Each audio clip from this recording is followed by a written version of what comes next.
Hello friends, welcome to बिन academy. आज जो टॉपिक पढ़ेंगे हम वो पढ़ेंगे comparison chart. Comparison chart common base, common emitter and common collector का। अभी हम लास्ट जो क्लास हुई थी उसमें हम पढ़ चुके थे कॉमन बेस, कॉमन एमीटर और कॉमन कलेक्टर के बारे में कि कैसे कैसे उनका सर्किट बनता है, क्या क्या होता है उसमें, ये सारी डिटेल हम पढ़ चुके थे। अब ये कंक्लूजिंग चार्ट है जो हम फाइनली क्या करेंगे, इसको याद करके रखेंगे हमेशा कि कैसे कैसे होता है, कॉमन एमीटर में क्या होता है, कॉमन बेस में क्या होता है, कॉमन कलेक्टर में क्या होता है। तो देखते हैं हम अपने चार्ट के थ्रू क्या क्या डिफरेंसेस हैं आपस में तीनों कॉन्फ़िगरेशन में। तो देखिए, सबसे पहले कॉमन बेस, फिर कॉमन एमीटर, फिर कॉमन कलेक्टर। शॉर्ट में कभी कभी आप देखोगे इसको तो लिखा हुआ देखोगे CBCECC, ठीक है। अब देखिए, सबसे पहले हम बात करेंगे इनपुट रेजिस्टेंस के बारे में। यानी कि मैं आपको एक डायग्राम बनाती हूँ यहाँ पे कॉमन बेस का जो डायग्राम है वो आपने अभी थोड़ी देर पहले भी देखा था कैसे बनाया हुआ था डायग्राम। यहाँ पे दोबारा से बताती हूँ। ये एमीटर था हमारा, ये बेस है और ये कलेक्टर है। हम क्या कर रहे थे, कॉमन बेस में सोर्स यहाँ पे अटैच कर रहे थे, यहाँ से हम क्या ले रहे थे, आउटपुट कनेक्ट कर रहे थे या इस टर्मिनल पे। यानी कलेक्टर और बेस के बीच में हम क्या ले रहे थे, आउटपुट। एमीटर और बेस के बीच में हम सिग्नल अप्लाई कर रहे थे। तो देखिए यहाँ पे क्या होता है, इनपुट रेजिस्टेंस की बात करेंगे, यानी कि सोर्स की तरफ के रेजिस्टेंस की अगर बात करें तो कॉमन बेस में क्या होता है, सोर्स की तरफ का जो रेजिस्टेंस होता है वो बहुत कम होता है। लगभग मैक्सिमम जो है 100 ओम तक जाता है, उससे ज़्यादा रेजिस्टेंस नहीं जाता है। बात करें अगर कॉमन एमीटर की, तो कॉमन एमीटर में भी कम होता है। इसमें बहुत कम, कॉमन बेस में जो रेजिस्टेंस है वो बहुत कम है इनपुट साइड का। कॉमन एमीटर में जो इनपुट साइड का रेजिस्टेंस है वो क्या है, मीडियम है। यानी कि क्या है, कॉमन बेस से कुछ ज़्यादा है। यानी कि मैक्सिमम जो वैल्यू जाती है वो 750 ओम तक जाती है। तो कॉमन एमीटर का आप डायग्राम देख रहे थे तो कुछ इस तरीके से देखा था आपने। क्या कर रहे थे हम, एमीटर और कलेक्टर से क्या ले रहे थे, आउटपुट ले रहे थे, और बेस और जो हमारा एमीटर टर्मिनल है उस पर हम क्या कनेक्ट कर रहे थे, इनपुट। यानी कि यहाँ पे हमने सिग्नल अप्लाई किया था, यहाँ से हम उसका रिजल्ट ले रहे थे।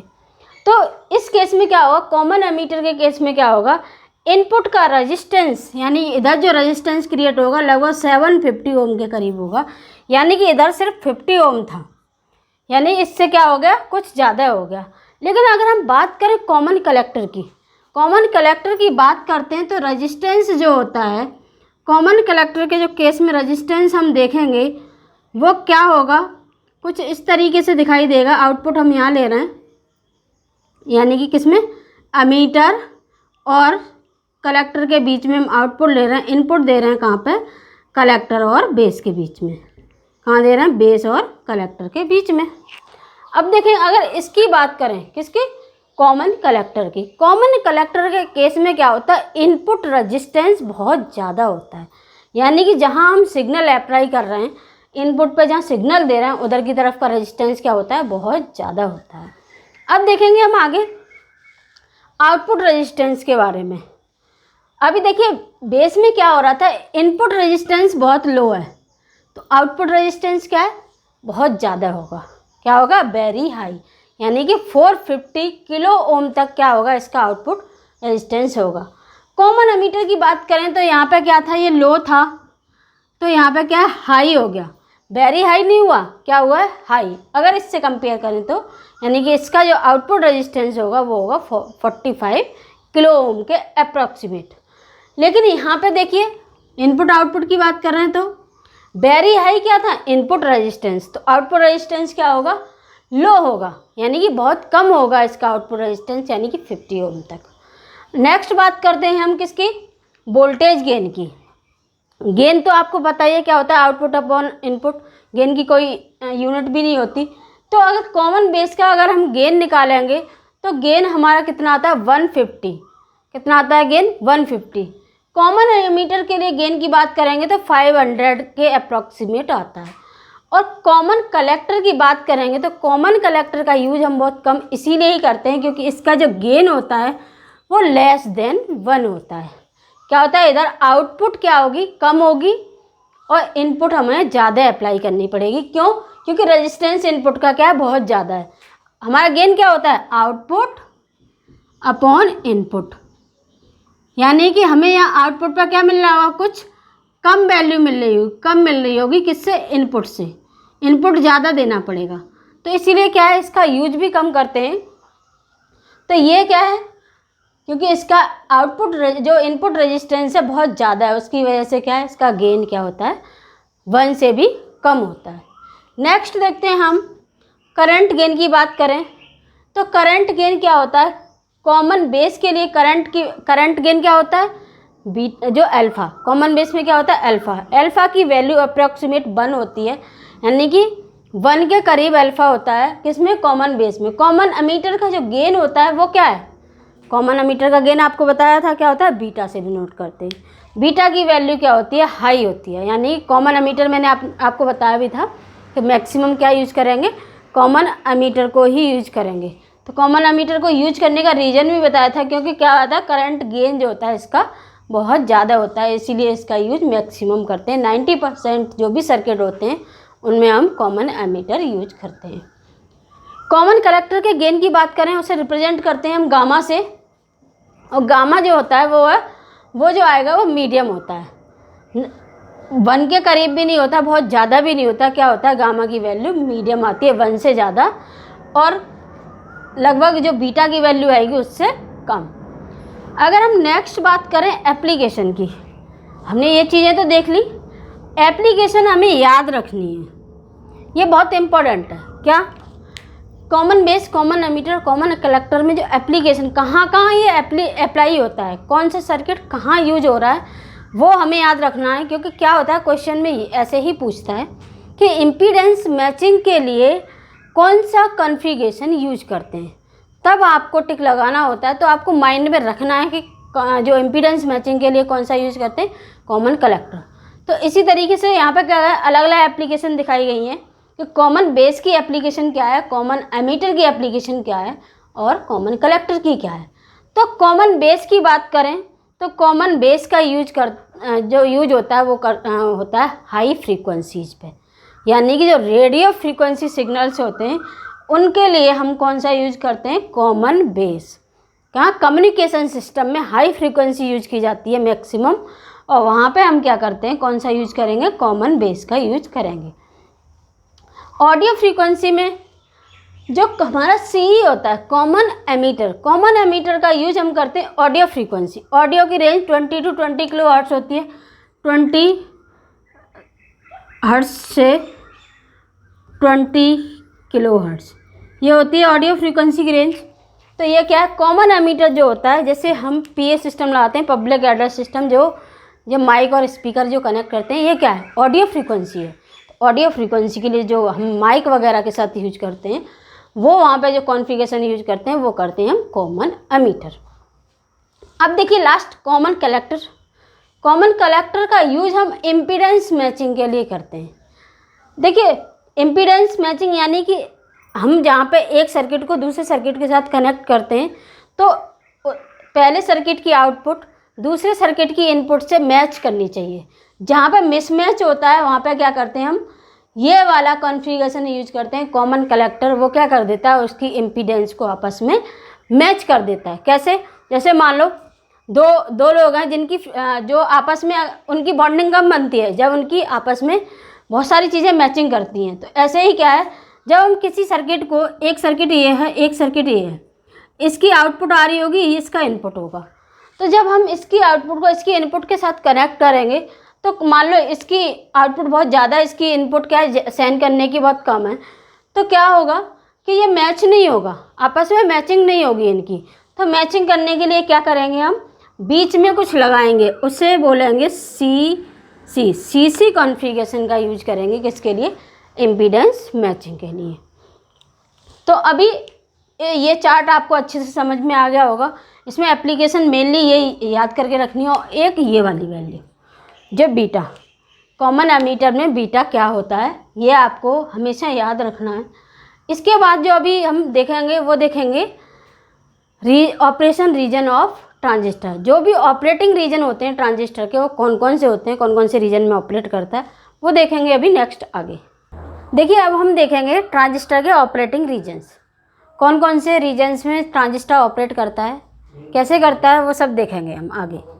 अभी देखते हैं, देखिए चार्ट के थ्रू समझने की कोशिश करेंगे कि ट्रांजिस्टर किस तरीके से कौन कौन से रीजन में वर्क करता है। अभी देखो सबसे पहले अगर हम बात करें ट्रांजिस्टर की, तो ट्रांजिस्टर को कुछ इस तरीके से लेयर डायग्राम के थ्रू बनाते हैं हम। ऐसे लेयर्स होती हैं उसमें NPN, ये इसको बोलते हैं JE जंक्शन, एमीटर जंक्शन, और ये कलेक्टर जंक्शन। ये 3 टर्मिनल होते हैं इसके।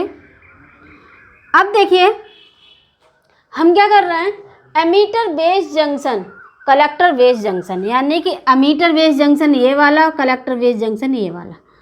अब हम क्या कर रहे हैं, इनको फॉरवर्ड और रिवर्स वाइज करने की कोशिश कर रहे हैं, तब हम देखते हैं कि ट्रांजिस्टर किस तरीके से ऑपरेट करेगा।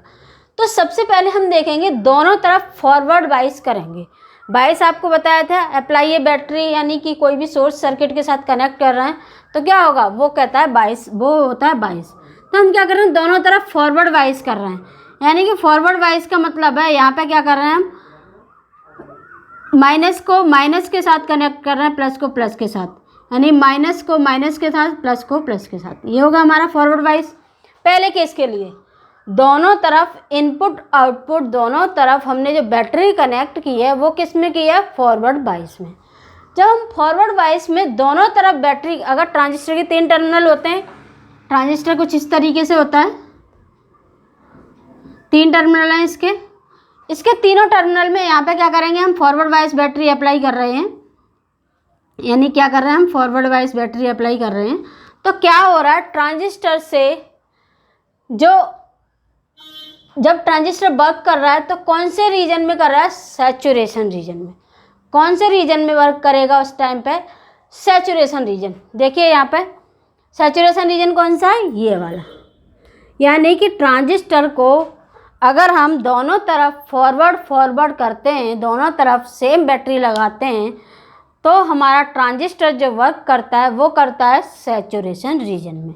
कौन से रीजन में, सैचुरेशन रीजन में। इसको हम 1 नाम दे दिया, यानी कि सैचुरेशन रीजन हमारा कौन सा है, 1 है।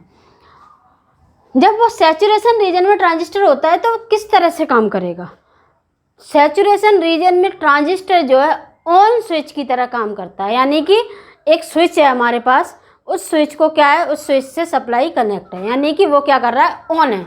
ऑन स्टेट कैसी होती है स्विच की, मान लो ये स्विच है, ये तो इसकी ऑफ स्टेट है, अगर ये इससे कनेक्ट हो गया तो क्या हो गया, ऑन स्टेट।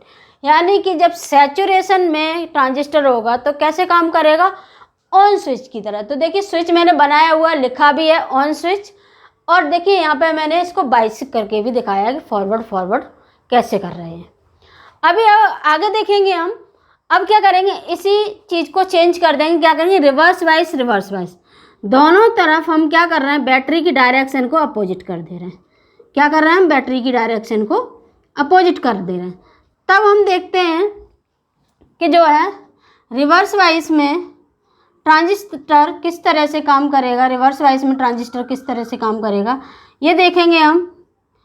तो ट्रांजिस्टर कैसे काम करेगा रिवर्स वाइज में, कुछ इस तरीके से। रिवर्स वाइज कर दिया हमने, तो तब काम करेगा कट ऑफ रीजन में। कौन से रीजन में, कट ऑफ रीजन में, यानी कि यहाँ इस रीजन में कोई करंट फ्लो नहीं हुई। कट ऑफ मतलब कोई भी करंट अभी ट्रांजिस्टर से फ्लो नहीं हो रही है। तब ट्रांजिस्टर कैसे काम करेगा, एप्लीकेशन की बात करें तो कैसे करेगा, ऑफ स्विच की तरह। यानी कि स्विच लगा है, सप्लाई से कनेक्ट है, बट उसको हमने ऑन नहीं किया। किस कंडीशन में रखा है, ऑफ कंडीशन में। तो देखिए ओपन सर्किट मैंने रखा है, ओपन स्विच रखा है, यहाँ पे स्विच का सिंबल बनाया है, और यहाँ कनेक्शन भी किया है कि कैसे हम रिवर्स वाइज कर रहे हैं। नेक्स्ट देखेंगे, यही ट्रांजिस्टर को हम क्या कर रहे हैं, फॉरवर्ड वाइज, इधर किया हमने फॉरवर्ड वाइज, और इधर किया हमने रिवर्स वाइज। क्या किया है, फॉरवर्ड वाइज और रिवर्स वाइज। जब हम फॉरवर्ड वाइज और रिवर्स वाइज कर रहे हैं तो क्या करेगा ट्रांजिस्टर, उस टाइम पे जो ट्रांजिस्टर होता है वो वर्क करता है एक्टिव रीजन में। यानी कहाँ वर्क करेगा, ये एक्टिव रीजन में। एक्टिव रीजन में यानी कि कैसे करेगा, कहाँ पे करेगा, इस तरफ। अगर हम इसकी वो देखेंगे कैरेक्टरिस्टिक्स, तो कहाँ पे, इस रीजन में उस टाइम पर ट्रांजिस्टर हमारा काम करता है। जब ट्रांजिस्टर एक्टिव रीजन में काम करता है तब ट्रांजिस्टर एज एन एम्पलीफायर काम करता है। कब करता है, जब ट्रांजिस्टर को हम क्या करते हैं, इनपुट साइड फॉरवर्ड वाइज और आउटपुट साइड रिवर्स वाइज देते हैं, transistor as a amplifier work करता है। ये दिखाया है आगे। लास्ट जो रीजन बचता है यानी कि रिवर्स वाइज, हमने इनपुट को रिवर्स कर दिया, आउटपुट को फॉरवर्ड किया, उस टाइम पे जो ट्रांजिस्टर है इन्वर्टेड रीजन में काम करेगा, यानी कि इस रीजन का यूज हम अपने ट्रांजिस्टर के साथ नहीं करते हैं। इस रीजन का यूज हम नहीं करते हैं, इसलिए यहाँ पे क्या है, ब्लैंक छोड़ा है मैंने। तो ये समझ में आया होगा कि ट्रांजिस्टर कब सैचुरेशन में होगा, कब कट ऑफ में होगा, कब वो एक्टिव रीजन में होगा। यानी कि ये तीनों रीजन हैं, ये 3 रीजन जो हमें याद रखने हैं। तो उसमें सबसे इम्पोर्टेंट जो रीजन होता है वो होते हैं ये तीनों, और तीनों में भी सबसे ज़्यादा इम्पोर्टेंट है वो है एज एन एम्पलीफायर। ट्रांजिस्टर मैंने स्टार्टिंग में बताया था, ट्रांजिस्टर डेफिनेशन में ट्रांजिस्टर क्या करता है, transistor work like A amplifier और स्विच। यानी कैसे काम करता है, ट्रांजिस्टर या तो एम्पलीफायर की तरह काम करेगा या फिर स्विच की तरह काम करेगा। तो अभी जो नेक्स्ट आपका जो क्लास होगा उसमें यही पढ़ाया जाएगा आपको कि ट्रांजिस्टर जो है एज अ स्विच और एज एन एम्पलीफायर कैसे काम करता है, वो डिटेल पढ़ेंगे अभी हम आगे के लेक्चर में। तो मेरे साथ बने रहिए बिन एकेडमी पर। चैनल को शेयर कीजिए, सब्सक्राइब कीजिए और लाइक करिए ज़्यादा से ज़्यादा। Thank you.